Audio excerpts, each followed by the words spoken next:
My name is Ben Cashore, and I am the faculty director for the Yale International Fox Fellows Program, and I'm really delighted to welcome you here to our second of 5 events on leadership that the Fox Fellowship is hosting.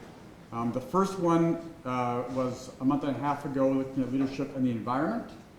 Today is on corporate social responsibility, and we will be having 2 in the spring term, one on human rights and the environment at the law school, and one on public health at the School of Public Health. In addition, as part of our Fox reunion in India, we're having a very special session on leadership in the BRICS countries as well. And you're all welcome to that as well. So with that in mind, I want to give you just a couple of words on the Fox Fellowship and why we're here today, and then turn it over to my colleague Marian Chertow, who will introduce our guest speaker, Jeremy Moon. So the reason why we're here, and why the Fox Fellowship is hosting this event, which I must reinforce is co-sponsored by the Center for Business and the Environment at Yale, which is an organization that houses the School of Management and Yale School of Forestry and Environmental Studies together to think properly about how we might draw on the scholarship and practice of business and the environment to make a difference in the world.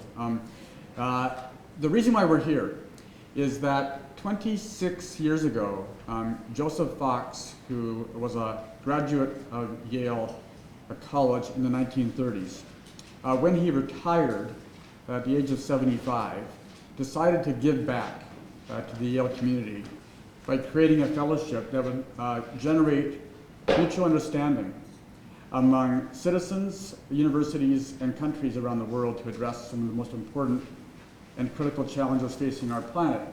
We like to joke that the initial problem was the Cold War. And 1 year after the fellowship was created, the Cold War ended. So we take responsibility for that and look forward to having the same impact on other environmental crises and CSR challenges. But part of the vision that Joe Fox and his family and his wife Allison had was to generate the leaders of tomorrow.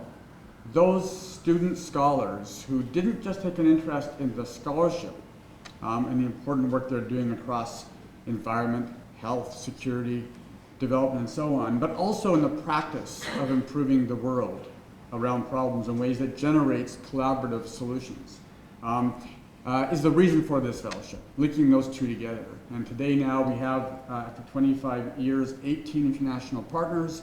We added 5 last year, including the University of Copenhagen and the Copenhagen Business School. And hence, Jeremy is from one of our new partners, and we're really grateful for him to be here. So what I want to emphasize now, and I hope that you can help us build, is that we want to make sure that within Yale, that the range of students who might want to take this fellowship to Copenhagen, to Singapore, to South Africa, are aware of it, understand why it's important, and that they can therefore make applications that are due in like a month and a half. And this is being recorded, this very event right now, so we can email the heck out of this talk to those like-minded students.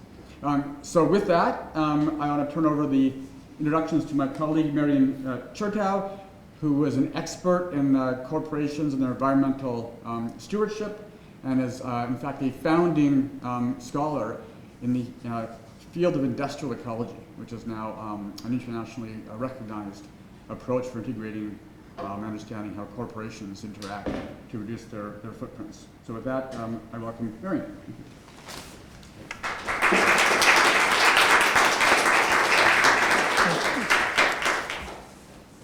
Thank you, Ben. It's an honor to be here and to learn a little bit more about the Fox Fellowship. And I've enjoyed watching you lead the program, and now I have a little bit better sense of how it all began. My most important duty today is to welcome you, and also to welcome our distinguished guest speaker, Professor Jeremy Moon. Jeremy is the Velux Professor of Corporate Sustainability at the Copenhagen Business School. And he got to Copenhagen Business School in 2014. Prior to that, since 2002, He was at the International Center for Corporate Social Responsibility at the University of Nottingham. Did I say that right? Nottingham? Pretty good, actually. Pretty good, okay. And also Deputy Dean of the Nottingham University Business Center. Jeremy brings a political scientist's background and view to the study of corporate sustainable, both corporate sustainability and corporate social responsibility, a little bit of business and politics in there, and looks at questions from a conceptual, evaluative, organizational, and comparative views. So we'll get a great deal out of your insights on leadership with those lenses. And I would say that Jeremy's central question is, how does business contribute to the way we are governed? And at dinner last night, I learned that you have both a deep and broad view of these questions, so this will also be very interesting for our audience. Let me take a commercial word here for a moment. Jeremy is the author of a book that many people in this audience have read, called The Very Short Introduction to Corporate Social Responsibility, that was published by Oxford University Press in 2014. Now, the commercial message is that the CSR literature has sprawled a great deal, and Jeremy somehow took it upon himself to rein it back in and write this very short introduction and somehow make it all make sense. So I was delighted to read that when Ben recommended it to me a year ago. And now we have many others who have discovered the book as well. So very glad to have you here. I note that you've also published a lot of work on Asia, an area of interest for me, including CSR in China, which I managed to get through last night. So we're just very pleased to hear you and also to engage in dialogue with you. So I'm going to guess that Jeremy, we talk about 40, 45 minutes or so, and then we'll definitely have time for Q&A, and then we'll also have time for a little nourishment when that's all done. So thank you and welcome, Jeremy. Thank you.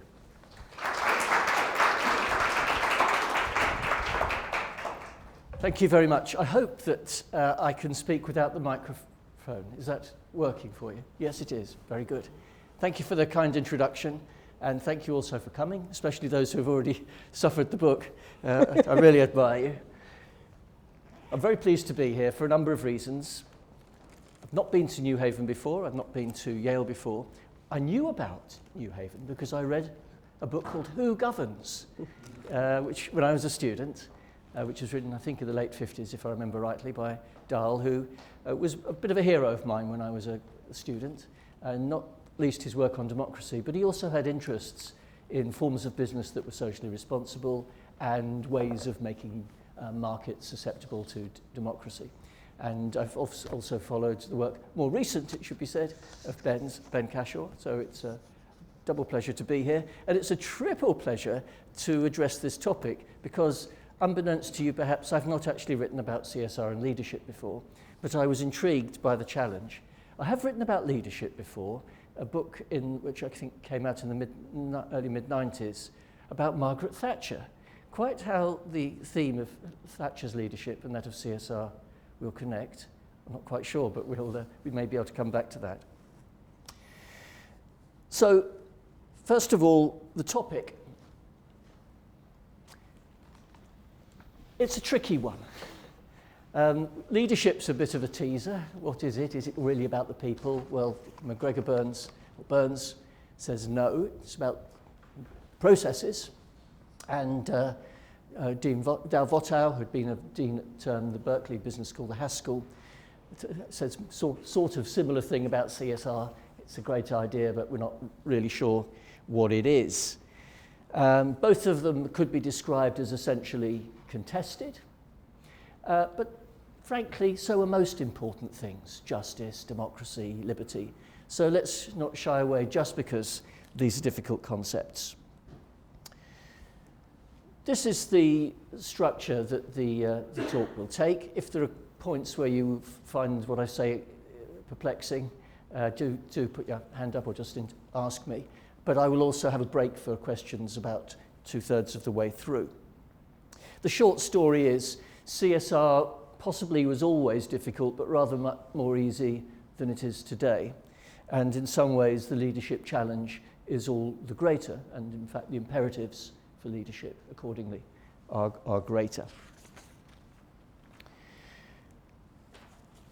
I'm just posing these questions because you might ponder these during my remarks. We might come back to them at the end, though of course you may have your own questions.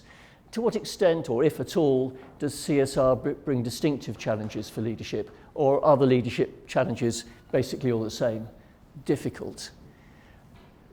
Who should be responsible for CSR leadership? Once upon a time that might have been a relatively easy question to answer, but perhaps less so now for reasons you'll see shortly. What's the nature of the challenges? Is it about issues? Is it about ways in which corporations engage? And finally, even if we can identify some leadership agendas and some reasons for having leaders, and possibly identifying who they should be, how is leadership actually achieved? So those will be my concluding remarks. First of all, I guess, just to stress the importance. CSR is important for society. The significance of corporations in some ways has always been great, but I think yet greater. Fairly obviously, the positive and negative externalities are multiplied given the increasing growth and reach that corporations have and their contributions to governance. Sometimes these contributions to governance are harder to see, but lie underneath. Smoke-filled rooms that I think Dahl talked about at one point as one model, but obviously we're looking for different sorts of models in which the corporations aren't accused of corrupting the system or exploiting their advantages. Corporations have been very significant in globalization, but of course then have encountered a number of challenges around the themes of CSR, but of course there are opportunities which we'll touch on. And of course we live in an age where questions are being asked about globalization and its merits for society, people, for workers. But of course then what's the role of corporations in the context of these challenges to globalization and the associated agendas? And two obvious associated agendas are taxation and mechanisms for addressing environmental issues, particularly climate change. But it's also important for business. And again, I think this shouldn't be overlooked. I mean, business does rely on certainly climatic and other environmental conditions, access to natural resources most obviously. It also relies on social conditions. I'm just trying to think of an adage which, that's right. When a company that I studied in the 1980s was asked why it was making these corporate social responsibility investments, it was saying that and they were investing in slum areas, healthy back streets make for healthy, wealthy high streets. So there's a sort of, these people saw a link between the social conditions for business. But I think we could stretch that a little bit and talk about the issues of trust in markets, in the institutions that govern markets, and in companies themselves. And of course, corporate social responsibility, as it has emerged, particularly in the last decade or two, has provided an opportunity for collective action in the absence of Leviathan, when hitherto corporate social responsibility tended to be the work of individual companies. And accordingly, I would say you don't need to be a CSR enthusiast to observe that the agenda status of this term has changed dramatically. Sadly, people keep going around saying CSR, which if you're from China could mean China South Railways. But for the most part, people know what CSR means. And this FT leader writer I've quoted here, who says it's an idea whose time has come. He was quite a skeptic about the phenomenon. Reporting data is one way of getting at how companies see it as important.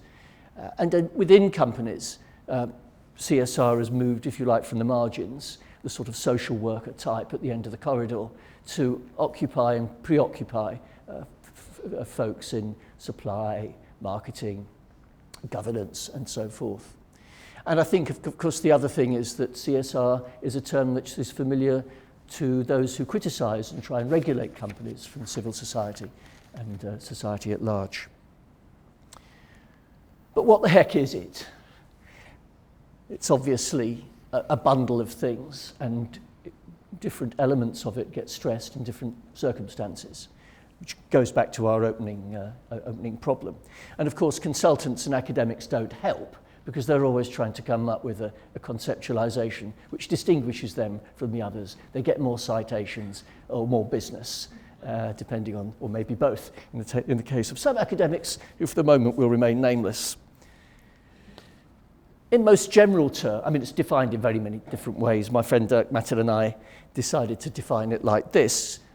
And I think the significance is a couple of points of significance. Policies and practices of corporations. This is irrespective of what laws and governments require of them. In our view, that was sort of a different issue. Companies should be responsible, notwithstanding whatever structures or motivates that. But nonetheless, a lot of discretion still lies with the corporation. We don't even define the issues, or the agendas, wider societal good, and for us that's as defined by the society. There's an assumption of responsiveness here. But you could find that wholly unsatisfactory. It could mean almost anything. So you might, in your quest for insight, wisdom and understanding, press further and say, well, who has these? To whom are the companies responsible, and what are they? So let's just unpick these questions a little bit. First of all, who has the responsibilities? Well, the word corporate or corporation features in the acronym, and quite rightly too. And corporations manifestly have different responsibilities and special ones beyond those which rest on other businesses. They get a lot of privileges, and they also, the liabilities of shareholders are suspended, which in itself is a privilege for the shareholders. But corporations themselves, depending on the jurisdiction, also have a lot of privileges. But the term has been applied business-wide, and I think rightly so, because otherwise we simply have organisations with market power without responsibility. So far, so good, you might say, but of course, CSR is no longer governed by corporations alone, or even businesses alone. And there's been a shift, and my colleagues Rasha and Tobacco and I conceptualize this as a shift from the complete organisation of CSR within a corporation to its partial organisation, so that the corporations are just one of several actors who actually governs CSR. And characteristically, the complete organisation of CSR was when a corporation decided to make a philanthropic gesture. It decided to whom the money went, how much, on what occasion, and so forth. But the partial organisation means that the standards, norms, reporting mechanisms which corporations are expected to use in their CSR are actually devised, evaluated and monitored by others, not only by the corporations themselves. So here, a multiplication, if you like, of the leadership challenge. To illustrate this, I'm not usually very good at diagrams, but these are easy ones relatively for me. So we start off with the corporate-centred CSR with the corporation at the centre. Nestlé has its business principles. It decides what those are. Unilever has its sustainable agriculture guidelines. Again, it would decide what they are, probably actually in consultation with others, but let's bracket that for the moment. And then we have what we might call business-centred rather than corporate-centred CSR. And here, businesses get together and form associations and networks to agree standards, to agree norms. So already then, it's becoming an associational activity. And I'll give you some examples of those. Yet more partial, if you like, civil society organisations join the game. Partnerships with stewardship councils, ethical trading initiatives in various countries. So you see how the corporation's complete organisation, CSR, is thinning, to put it mildly. And then even, of course, the multi-stakeholder era. which involves international governmental organisations, and even, of course, corporations and government, whereby governments are involved in specifying what's socially responsible. I've given you examples of the Dodd-Frank Act, the section that's particularly pertaining to extractive industries as one that's interested me, various corruption acts or reporting acts. We might come back to discuss these and their significance for CSR. What I wanted to point out here, though, is that these bring rather different relationships with government than, again, that Dahl might have imagined in his work, particularly the Who Governs, which might have been reporting or quiet words on the side or some campaigning. This is rather different. It's collective, collective action, collaboration, but transparency must be observed.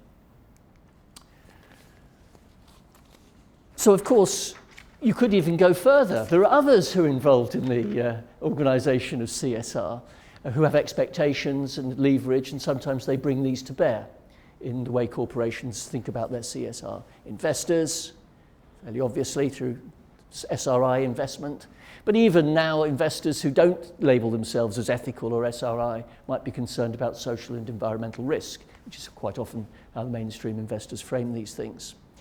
Customers, on whose behalf systems have been devised to hold companies more accountable and to enable customers to identify the different, if you like, responsibility characteristics of the goods and services they buy. Well, let's move to the second question. To whom are corporations responsible? Because that also is a bit of a moot point. And a fairly standard answer is the answer of Ed Freeman, the stakeholders. This is, of course, paradoxical because Freeman, I should say it's a friend of mine, but he's quite sceptical about CSR. He wants to call it corporate stakeholder responsibility and all sorts of things like this. But notwithstanding his anxieties about the term, of course, CSR academics and practitioners and companies in the way they specify their policies use the stakeholder model. And you're probably familiar with these sorts of charts. This actually came from his 1984 book. And the contrast, of course, is with what he called the traditional management model. It seems to me that there are problems here. There are key things missing. Non-organizational stakeholders are underestimated. Society, to name but one. And quite what you do with the environment, well, you know more about that than I do, but you know it's obviously a problem, and the stakeholder model really is rather unsatisfactory from this respect. And it always seems to me that government is misspecified. To see government as a stakeholder, just like a supplier or consumer, seems to miss some of the core attributes of government's capacity to make rules and coerce, seems to me to distinguish them. Okay, they can sometimes be customers or even suppliers, but nonetheless, they seem to be of a different kind. And then moving to what are the responsibilities, I guess one of the other famous contributors here is another American scholar, Archie Carroll, and he specifies 4 sorts of responsibilities: economic, legal, ethical, and philanthropic. Sometimes he's changed the word philanthropic and sometimes called it citizenship. He seems now to be back with philanthropic. And we have Archie's famous pyramid and the distinguishing definitions on the right-hand side. Again, this will be familiar to many of you. Again, it seems to me that there are bits missing here. The 2 fairly obvious ones are market responsibility. What responsibilities do companies hold to their competitors, suppliers, customers, and governance responsibility? He does specify, of course, that companies, one responsibility is what the law requires, but that's very much a sort of regulation-taking idea. He doesn't think about the way corporations contribute to or make governance. So I would say that's something that would also need to be included. But of course, the who, to whom, and the what are not constant. They're highly contextual according to sectors, or individual companies indeed, and their impact, sectors, countries, and of course, very dynamic. And I just want to give some illustration of this, again to anticipate the way that the challenges for leaders are changing. So my way of thinking about this in the latest iteration is to think about issues, modes, and rationalizations, just to enable us to think what's changing and what's comparative. So the issues from industrial to post-industrial, on the industrial side, concerns about working conditions, pollution, post-industrial expectations for corporations to think about diversity, work-home balance, and so forth. From charity to governance, and that's the idea of giving some money compared to being involved in thinking about the circumstances of people's lives, even to the extent of human rights. From a firm and a community perspective to firm and value chains. Companies are being asked to take a lot of responsibility for their value chains, but they're not even our people, not people we employ. Nike was challenged in the 1980s for the way its Indonesian suppliers were employing people, not for how Nike was employing people. And that's how many years ago that is, 30 plus years. These are quite dramatic changes. Nike in the end took that quite seriously. It's taken other companies an awful long time to think about how to be responsible for their value chains, and it's very, very difficult, particularly in the sort of soccer ball industry, going beyond the first tier of supply, because there's so much homeworking, for example. From negative externalities, do no harm, to conditions for business and society. How can we make the world better, if you like? And then from the national to the multinational, international, and global.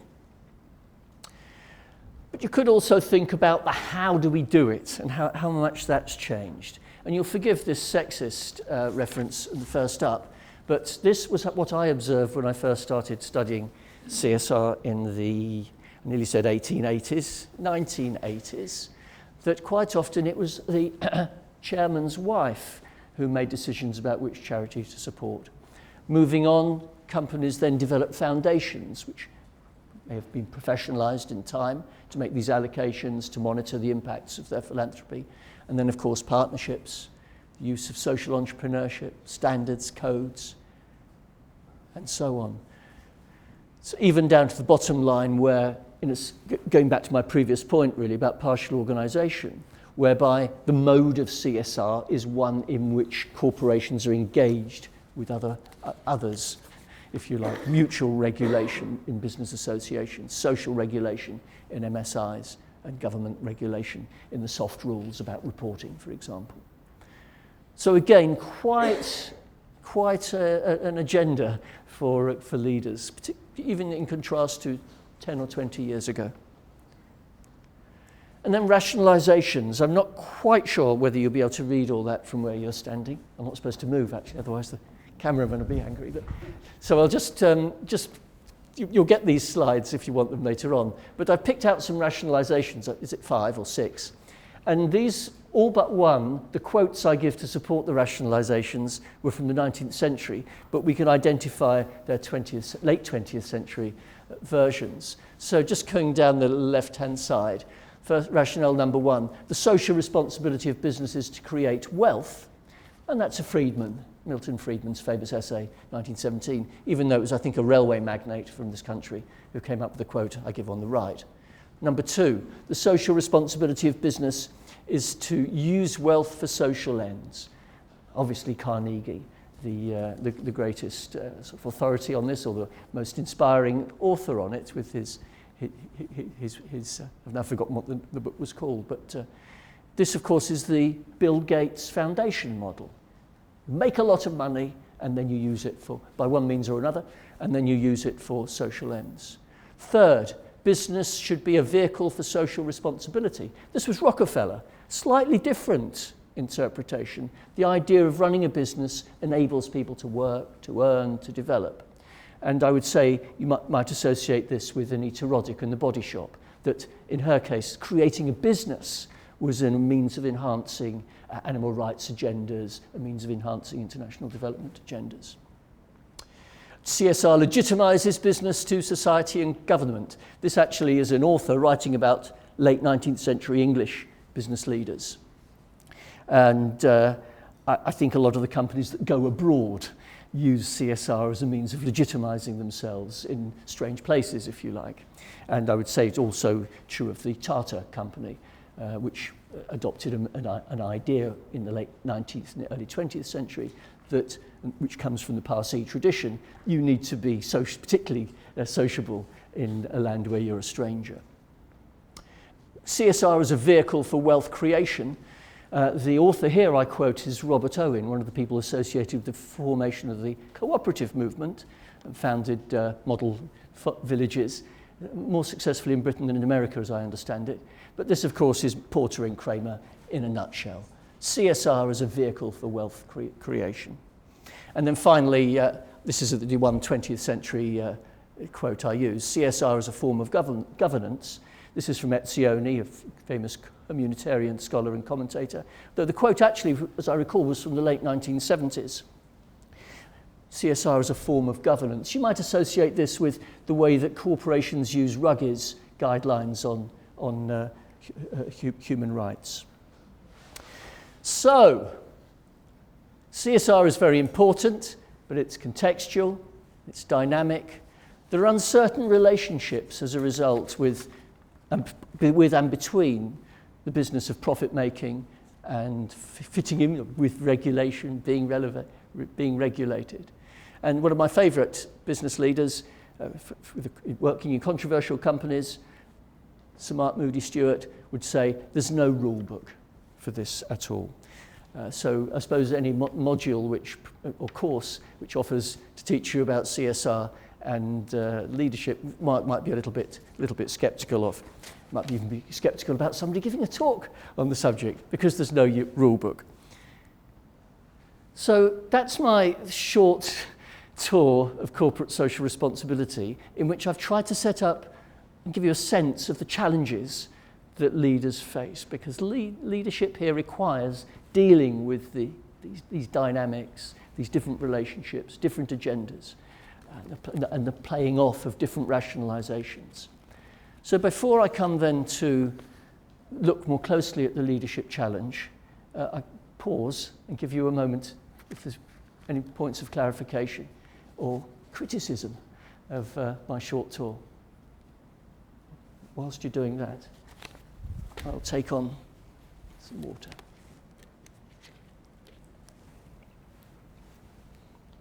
Unless I missed something during the presentation, I didn't hear anything about responsibility for wealth distribution. Nothing on that. No, I didn't say anything expressly about that. I guess it's not that I don't think it's important. I guess in my mind it would be going back to the rationalizations. Social responsibility of businesses to use wealth for the Rockefeller one. Business should be a vehicle for social responsibility, and these are Rockefeller's words. I'm sorry that you probably can't read them. The help that nourishes civilization is the investment of effort or time or money to the power of employing people at a remunerative wage. Remunerative wage. So this was part of the Rockefeller idea, at least, and I think a number of companies that I've observed in the United Kingdom have often been campaigning for a minimum wage and often for it to be higher, because they prefer a level playing field on these sorts of things. But in other countries where there is no hope of that sort of regulation, I think that is a responsibility, and it's one that's been addressed by such initiatives as the Ethical Trading Initiative, which is a British-based initiative, but there are versions in Norway and Denmark. So that would be very, very much as part of their agenda. And I think also some of the fair trade initiatives are around remuneration. So I think it's not that it's absent, but did you have a particular point that you wanted to make about it, other than my ignoring it? No, I wasn't thinking Just thinking of very large profits that go to Oh, I beg your pardon. small numbers of people. Yeah. No, I did also refer to the word taxation when I was talking about some of these current contemporary agendas, particularly the sort of questioning of globalization, because I think quite reasonably one of the criticisms of globalization has been the ease with which corporations play games with where they report their taxes. And I understand that's an issue here. It certainly is in parts of Europe. And I mean, there have been some attempts by regulators to address this. As you probably know, the Tobin tax was waved around. The European Commission has addressed it, but I think probably given up. There have been CSR initiatives around this. The one I was slightly involved in the United Kingdom was nearly a decade ago, and I fear not much has changed. The main British business association, called Business in the Community, which is devoted to CSR, has done work on this. I'm not able to tell you how it's impacted on how the member companies behave. Yeah. I'm curious to hear your thoughts on the limitations of corporate social responsibility in terms, I suppose, of, society is kind of thrown out there as a term that you mentioned in Indonesia in the 1980s. To what extent are we talking about responsibility towards a society where the corporation is grounded, both imperially and culturally? And to what extent does that corporate social responsibility extend to the people that the corporation is making a profit off of? Well, I think this now there's an assumption that it's the value chain is where the responsibility is held. And that goes for the provenance of natural resources, as well as the treatment of people at that end of the value chain. But I think also a lot of companies are taking very seriously the other end of the value chain. So, I mean, a variety of examples. So, Hewlett-Packard will give advice on reuse or recycling or giving back of redundant equipment. Unilever gives a lot of advice on the amount of detergent you need, amount of water rather that you need to mix with a certain amount of detergent to clean your clothes. And they've even gone to sort of mass campaigning in parts of Southeast Asia because unfortunately people who did the washing, forgive the sexist remark, often the women, weren't able necessarily to read or understand the instructions about actually you don't need so much water with this detergent. That's the whole point. So there's also concern with that end, and of course a lot of companies have got interested in cradle-to-cradle opportunities, frankly, which for many companies are not very plausible because their contribution so narrow to value chains. But nonetheless, and how to use waste.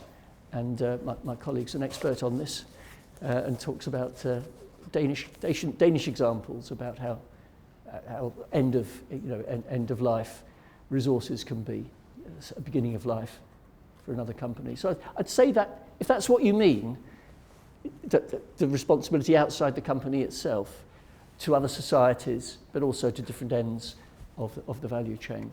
I think those are being taken seriously. But again, is there something you're trying to push me on which I've missed? A little bit. I mean, I suppose the question is, all of these descriptions says the social is kind of thrown around as a concept. Say it again. What's the social or like society is thrown around as a concept. Ah. And I'm just curious. Oh, sorry.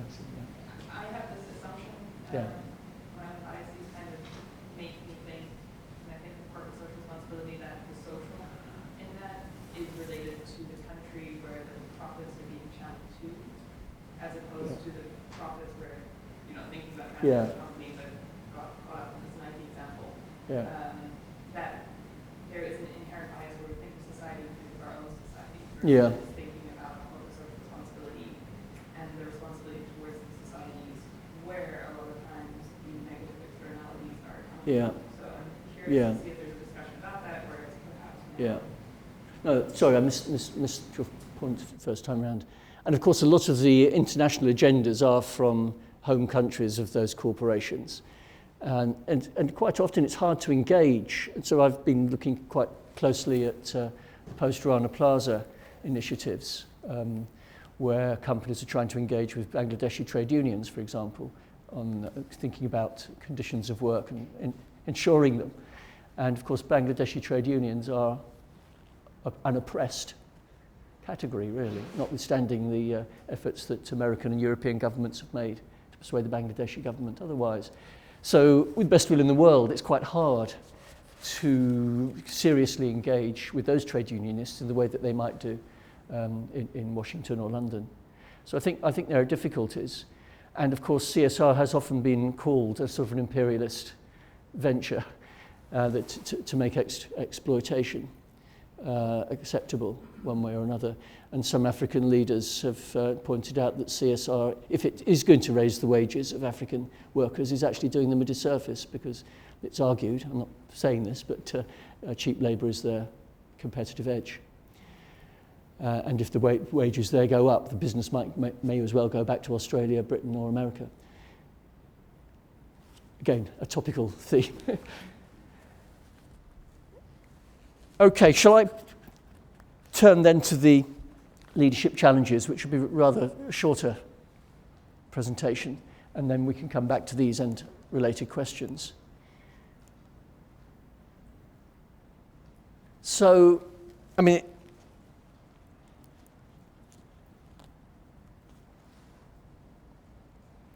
leadership is obviously always called for at the very time when it's most difficult, and that's almost by definition. The wicked problems that are associated, particularly with some of the environmental challenges that companies face.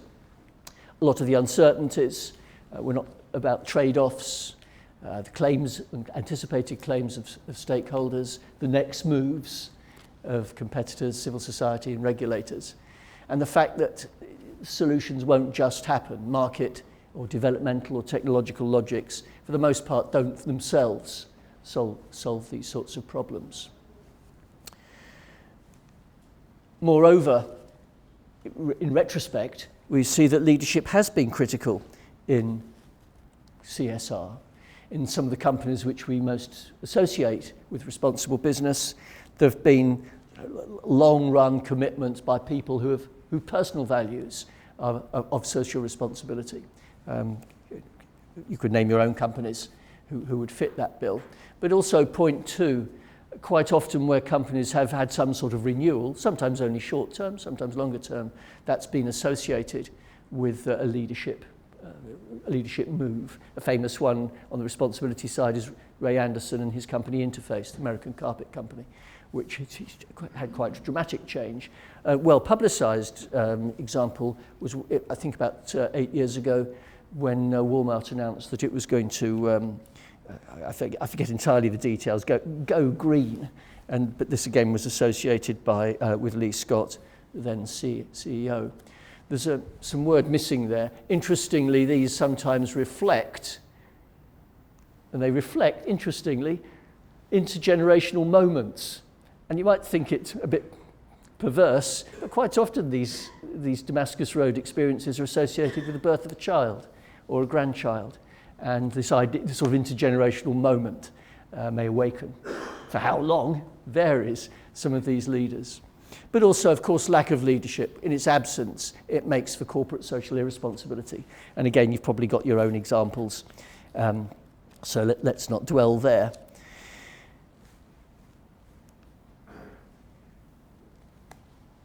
And I think one of the things that I've found in the research on CSR and leadership is that this sort of leadership needs to and can reflect both transformational and transactional elements. These are often thought to be sort of antithetical to each other. Transformational is visionary, resetting frameworks, bringing new norms. Transactional, negotiated, iterative, working within established frameworks rather than recreating them. But, whoops, have I missed one? No. Yeah. So the transformational leadership, very, very apparent that corporations need to bring, if you like, new perspectives on their companies, need to cite their companies in new institutional contexts. And quite often this involves wholesale rethinking of a company's own impacts, its products, its services. And some of the researchers identified intellectual curiosity as a key factor in the in the leaders who seem to have a transformational effect on their companies. Why? Well, to understand the complexities of the circumstances. Again, there's no rule book here. These complexities need to be understood, and very much so at an individual company level rather than in general terms. But also a curiosity about the past. How did we get here? What sort of business model have we had? Another set of questions about the sort of what seems the mundane, but what is it that characterizes our interactions, our relationships? And Freeman and co-author really encouraging questioning and reflection. Rather than, and of course, this idea on learning is, of course, a contrast to the idea that you do the MBA and then you go and apply it for 20 years. It's a bit of a caricature, I realise, but it's certainly very far away from that. Transactional leadership, also very important, because organisations, if they're told suddenly there's a new vision, where do we fit? What do we do? Motivate us. Realign resources. Maybe there need to be structural changes within companies, new things to monitor, new ways of monitoring. So again, the transactional role is very important, being able to align resources with new tasks in order to realise a vision. And so this combination of a sort of will for transformation and a capacity for transactions needs to go together. And this, as I say, may seem like a contradiction. Interestingly, it was said that Roosevelt combined unqualified and unprecedented leadership with being a broker. And I must say I found in my study of Thatcher that in the cases where she was successful, which certainly wasn't always, she did have this sort of combination of high political will and a high policy capacity and ability to understand causal relationships and apply solutions there. Both of them appear, transactional and transformational, need to appear to need learning from others. And I think, again, this idea of engaged learning, engaged leadership can't be stressed enough. Aaron Wildowski, who was a famous name for some of the political scientists, wrote a not so well-read book about Moses. And he came up with this interesting story about Moses, that he's actually, we have an idea of him leading, at the front, the staff, but Wildowski's interpretation that there's very much also listening, being very aware of the children of Israel, people of Israel, and so that his leadership was very engaged with followership. I recently read an account of Winston Churchill's wartime speeches, and it turned out that he had sort of spies in the country, or people reporting to him about how British folks were feeling, and that his speeches were written in this context rather than just from his own sense of mission to save Britain and Europe. Learning from critics and crises. Again, my friend Mark Moody-Stewart very much talks about this. Listening to his critics rather than denying what they have to say would be his mode. This is from a leadership scholar, Bennis, create a culture of candour to enable learning from colleagues. And Mark Moody-Stewart would say you need to create a family-like commitment for appropriate behaviours, a family-like commitment to appropriate behaviours, so that in a family you can take off your daughter, father, granny, for not complying with those appropriate behaviours. And so again, leadership is very much engaged and very open. So where do these qualities come from? Well, there is a psychological literature, and again, the research I've seen on CSR and leadership tends to endorse these sorts of characteristics on bullet point 1, empathy, curiosity, courage, and humility. But I think one of the other interesting things is, well, how then is leadership formed from those predisposing factors, and the sociological in particular?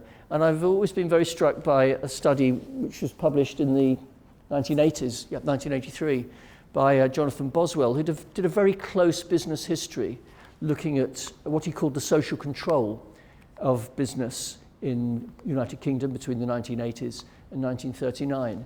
And in the cases of the companies which he described or defined as more socially responsible and more subject, if you like, to social control, he talked about these leaders as immersed in their societies, immersed in the communities, immersed in politics, immersed in their churches.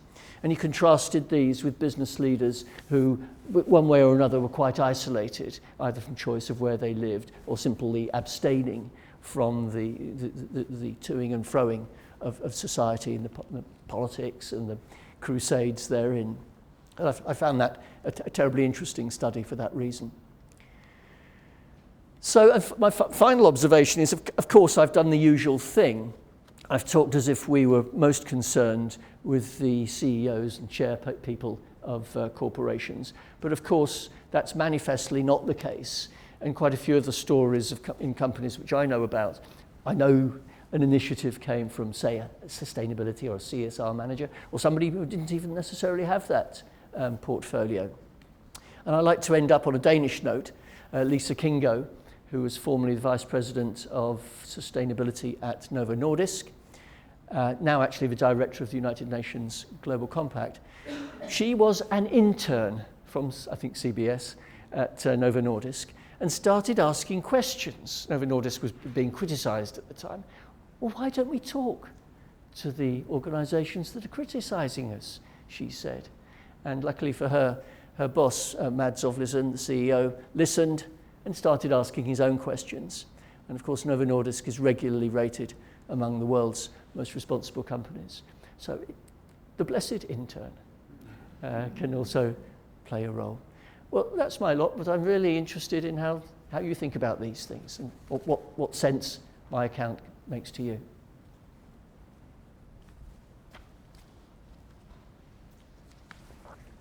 You could go to my questions if you like. Is that worth doing, or I'll let you ask your own questions first. Yeah. I have a question on how, the last slide, I think, before we talked about how these leaders work. I think deeply immersed in the communities, and how I think one of the criticisms of leadership today is how out of touch people are with the communities that's supposed to serve. And how do we bridge these divides, the gap between those two things?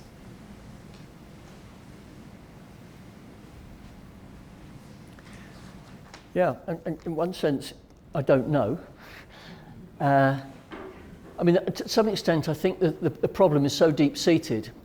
It goes with the extraordinary wealth that CEOs of major companies earn, particularly in countries like America and the United Kingdom. And this, I'm afraid, has the effect that they physically live in completely different places. So it's, the problem's as basic as that. And they often protect themselves from other folks. It's worth pointing out that Mads Ovlesen, who is the CEO or former CEO in question, later became the chairman of Lego, a company you'll have heard of. He's now retired, but he tells me, not boasting at all, but he's now in his, I'd say, in his mid-70s. And he would tell me that, Jeremy, he's and I asked him where he lives and what he does. Oh, my best friends are still the people I went to school with, some of whom had, this is his phrase, janitorial duties. And those were the perhaps who he was going to play tennis with that day. So it's possible, but in a sense, I think in many countries, and many Asian countries, it's the same thing, that the business leaders have got separated. It's not just an American or British problem. So that's part of the problem. So how do you ask them not to quite have so much money or live in such big houses and have such big fences around their houses? And of course, you remember the case of the BP CEO in the Blue Water Horizon disaster, talking about needing to go back to his yacht. And this is exactly what he said.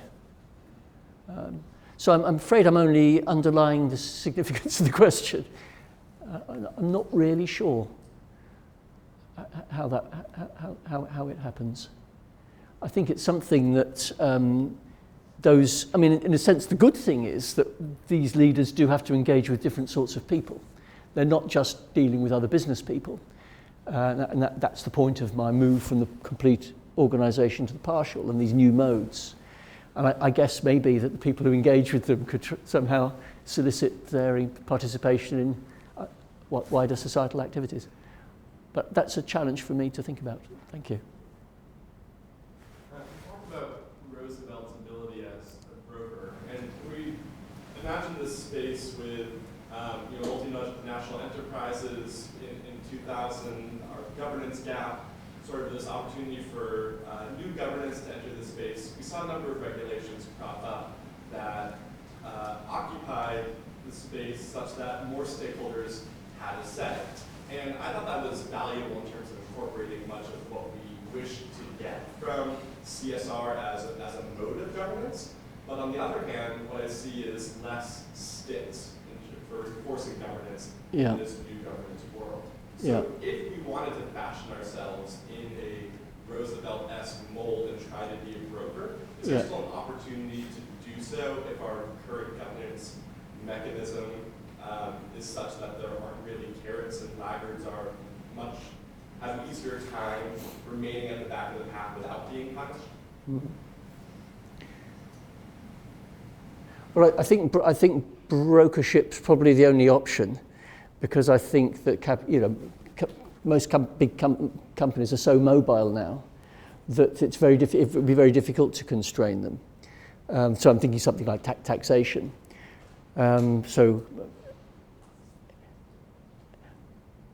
Leaving aside mining companies, which are more or less committed to, I suppose you could say that a retailer in the United States only sells the chocolates or whatever it is, and Coca-Cola to American people, so they're sort of committed to being in America. So I suppose the answer is probably it varies depending on the sort of business and its mobility, and the threats that it can put back on a government which is trying to broker some higher level of performance in the absence of the sticks. And of course we've got the interesting proposition of the President to me taxing companies for moving offshore, which, I mean, that's an attempt to go back, I take it, to a harder model of governance. And I think for many, it might work for some sort of companies, probably for whom it's not necessarily needed anyway. Whether it would be effective for the companies which are mobile, I'm less certain. But what do you think? I felt like the new governance was shooting ourselves in the foot a little bit in terms of raising the water so that all boats float. But in terms of total utilitarian impact, it may be a net positive because more leaders have found a chance to be champions. There's more room for Paul Pullmans in this world today, I'd say in 2016 than 20 years ago. I'm not a big buyer of taxation as a way to get companies to not move, but maybe we're better that way. Yeah. So I remember when Wendell Potter of Cigna said to Bill Moyers that he had just come upon people who didn't have insurance and would go to these once-a-year doctor's visits in West Virginia or somewhere. And he pointed out that the health insurance companies are driven by their medical losses ratio. They're trying to keep their stock prices going. And I know I study psychology, and we see stuff like when you reduce a calculating mindset, people become less pro-social. Bankers, when they're reminded they're bankers, become less pro-social. Just say the first bit again. When they become less. When you reduce a calculating mindset. Yeah. I used to be a program manager, but you're sitting there, looking at spreadsheets and computer models and all day long. And you have your values, and those values are not utilitarian. And so, the big one, I hope this isn't an unfair question, but are there European social democracies where the businesses do have something somewhat more in the direction of utilitarian values? Well, to some extent, some of the corporate governance models are in their favour. So in Denmark, for example, obviously these are welfare societies in which they're operating, and tend to be quite egalitarian, but for the example I just gave. But so if you looked at the ownership and the control of companies like Carlsberg, Lego, Velux, which supports me, Novo Nordisk, you'll find that the power actually is in a foundation. The foundation, not all foundations are good, of course, but the foundations tend to reflect some social commitment of founders of the company. So Novo Nordisk, actually they were pharmacists who wanted to use business to spread the pharmaceuticals that they made. So what happens is that they tend to have majority shareholding, or if they don't have majority shareholding, their shares are worth twice as much as those traded on the open market. So they rule okay. This could seem like a recipe for cronyism.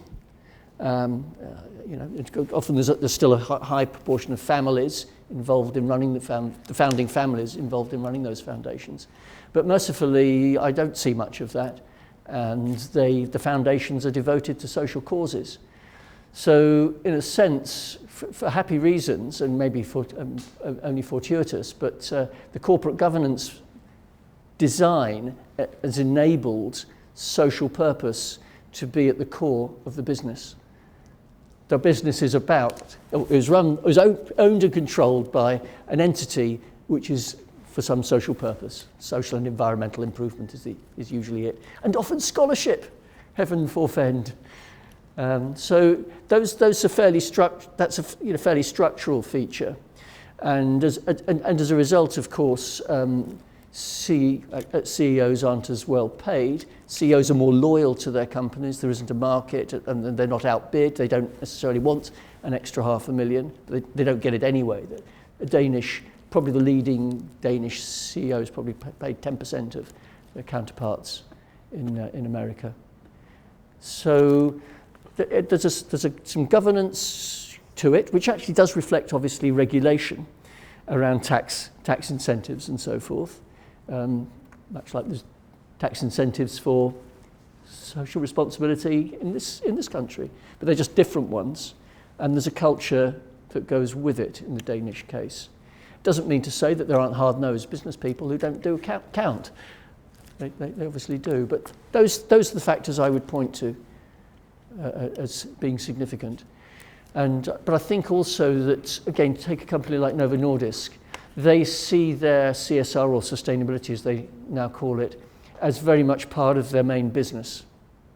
So when they go to China, in a sense, their model, which is a very expansive health service model rather than simply selling the drugs, is what they see at the forefront, because actually their drugs are more expensive than a lot of the competitors. So they've got to persuade Chinese medical authorities and Chinese hospitals that it's worth buying Novo Nordisk because they get a sort of social service along with it, often in partnership with Chinese professionals. In fact, actually, invariably in partnership with Chinese professionals. Sorry, I saw this one first. Yeah.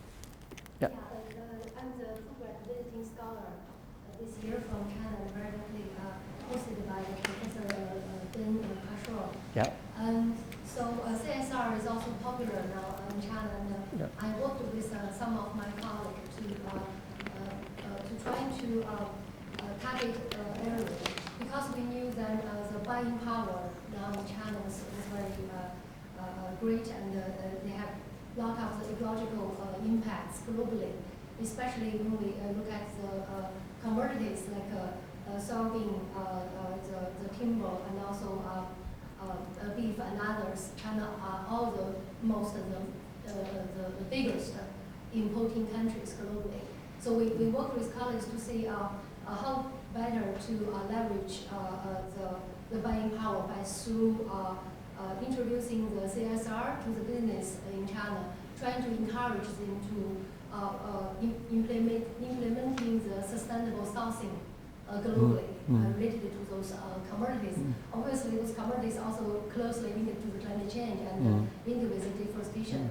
But we found that it was it's actually very difficult because, as you mentioned, although there are rationales there which CSR could bring the wealthy to the economic value to the company, but it's very difficult to approve that, Yeah. Especially in the China's context. Yeah. So I'm just wondering then, do you have any kind of successful cases globally for the companies actually able to gain the economic value by implementing the sustainable sourcing strategy Yeah. as part of their Yeah. CSR? Because we heard that Yeah. the company like Apple and others like GE or GM, they all have the sustainable sourcing Yeah. strategies. So it sounds like Yeah. it also would able to benefit the company economically, but it's very Yeah. difficult to prove in China's context. So I'm just curious. Yeah, well, it's difficult to prove almost anywhere. But of course, cost savings are the obvious one with recycling water or heat or whatever. And I think the Walmart story is that they saved an awful lot of money in a very short space of time. I spoke to a consultant, so the British variant of Walmart, whose name now escapes me, and the engineers just said, well, why on earth didn't you ask us before? Of course we could do this and we'll save lots of money by recycling water off the top of warehouses and so forth. I think so that's one. That's the easy one, and the Excel spreadsheets can be deployed, and to persuade the CEOs. I think on some of the other ones it is harder. Quite often, creating new markets is expensive. Launching new products. Ben and I were talking about Ford's efforts at green cars 10 or 15 years ago, which came to naught because there wasn't a market for them anyway. Things may have changed now. But as I say, Novo Nordisk would, in terms of their policies in China, they would say, what else can we do? Because we are more expensive. Our labour tends to be more expensive than most. Some would see it as defensive, some see it as aggressive. But it's very hard to sort of actually detail this. But take a company like the Body Shop. In the end, their business wasn't so well run, and they got taken over by L'Oreal, I think it was. But you'd have to say that this was a burgeoning success on a very unlikely proposition. Against animal testing and in favour of paying third world suppliers more money. And it did become a burgeoning success.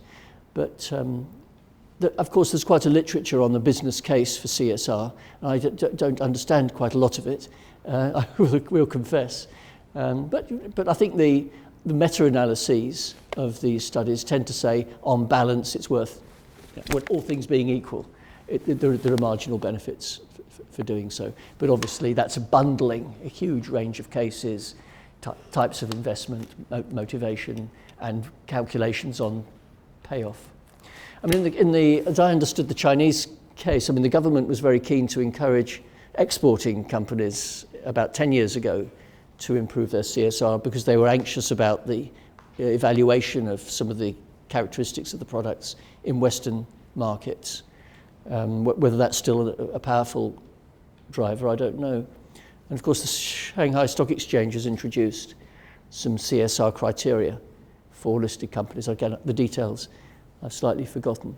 But again, the more recent work I read was that actually now Chinese consumers and society has been more expressive on a desire for companies to take more responsibility. I don't know how you read that.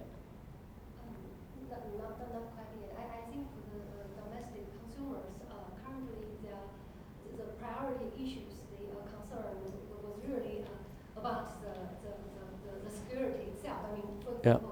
Yeah. What about pollution and things like this? Yeah, so it's for whether this company is green enough or is that have the high CSR duties. It's not, at least for me, it's not in the priority for the consumers when they look at the company. They're more concerned about whether the products they produce meet the necessary, no matter chemical or other standards. Yeah. Okay. Ben. Okay, so my question is about... You've got to go in a minute. I have to go on. 4 minutes. My question has to do with bringing in the concept of power into the CSR leadership question. And thinking about your last governance section, when you use the Global Compact as an example of CSR governance, and you also do Hugo's work now in the Global Compact. My question is, if we do that, do we get a bit of a more nuanced sort of discussion about the impact of leadership on social problems, in terms of whether the governance innovations that the leadership is promoting have the ability to address the problems for which they were created. You mentioned before the stewardship councils that tend to have very high standards, third-party auditors, on-the-ground compliance measures, and eco-labels who are doing the work. But it's a real tough job. A lot of companies don't do it because it costs real money, time, and even profits without the countervailing economic benefit. Whereas the compact's being critiqued for being rather abstract, important, but norm-generating, but not really having these binding behavioral requirements. So in other words, couldn't power and leadership therefore lead us to have CSR not achieve a wonderful social outcome, but a more modest, even maybe a negative outcome? So are you saying that because the corporations focus on the Global Compact instead of these? Do they go after programs that maybe where they look really good? They're well intended, but they're relatively easy. Yeah. And that's often a first move. Yeah. And so be it. And a lot of companies actually join the Global Compact because at one point or another it does look handy to tick that particular box. But I've actually supervised a study of the turnover of UNGC membership. It's staggering. And it's mainly because companies don't do their report every 18 months. And you only have to really write a couple of sides and get somebody important to sign off. Bob should be your uncle. But they don't do that, which may give a sense of the gravity with which they hold that particular responsibility. Having said that, it does different things, and I think it's created within nations, national groups, who then do more serious work, and those who are more committed. But of course, quite often the purpose of joining some initiatives is simply to tick the box and move on. And I'm afraid that's what goes with things which ostensibly look good. People will sign up to them and claim that they're doing them. So I think to some extent it's a reflection of the merit of the project, but sadly the corollary is it doesn't always make a difference to the social problem intended.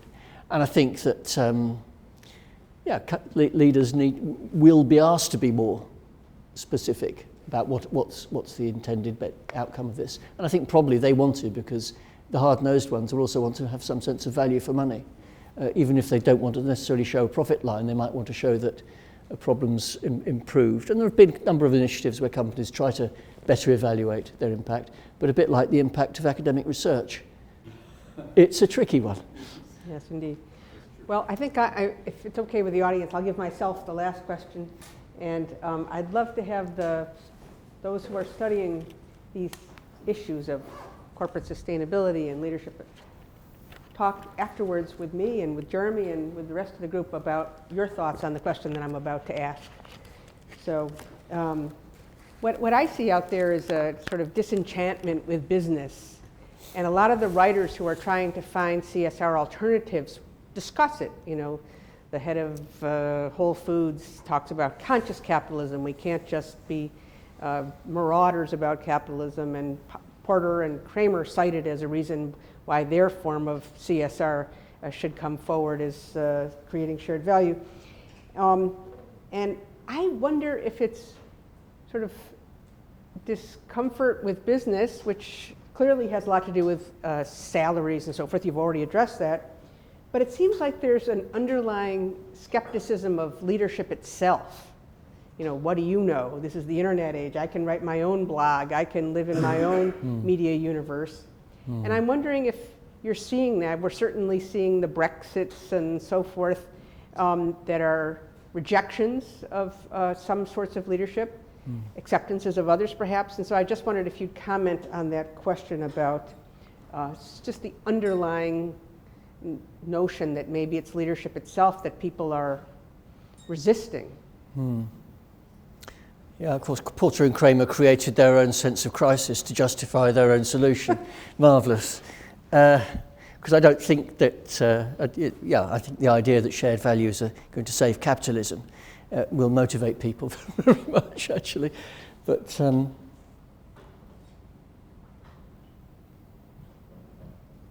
because your question really goes at leadership of institutions more generally, not just of business institutions. And I'm not sure that business institutions can necessarily hold themselves up as being able to differentiate themselves from the pack, much like some other more benevolent organisations might do. And it goes back to a question you asked about whether CSR brings distinctive leadership challenges, right? Well, I think, in a sense, one of the long-standing motivations for CSR has been legitimacy. That I think business leaders have been aware of the sneaky feeling that people have that this is an opportunity for some folks to make a lot of money inappropriately in uncompetitive conditions with the advantage of laws or subsidies. So I think to some extent that's been there from the start, and understandably that there is scepticism about it. And I think you're right, however, that the plurality of social media and the groups that have been associated with that and their freedom of voice makes that yet more of a challenge for business as well as other organisations. But to some extent, that's not so new. I mean, what were they called? The muck spreaders in the United States around the turn of the 19th to 20th century were raising just those issues. And amongst other things, corporate social responsibility was a response. And it might be, Ben would just say, well, the purpose really was to make that suspicion go away, rather than to address the issues of wealth distribution and so forth. There are some companies which are different, and it would be nice if more were like that. I think I don't want to take up too much time scratching my head metaphorically.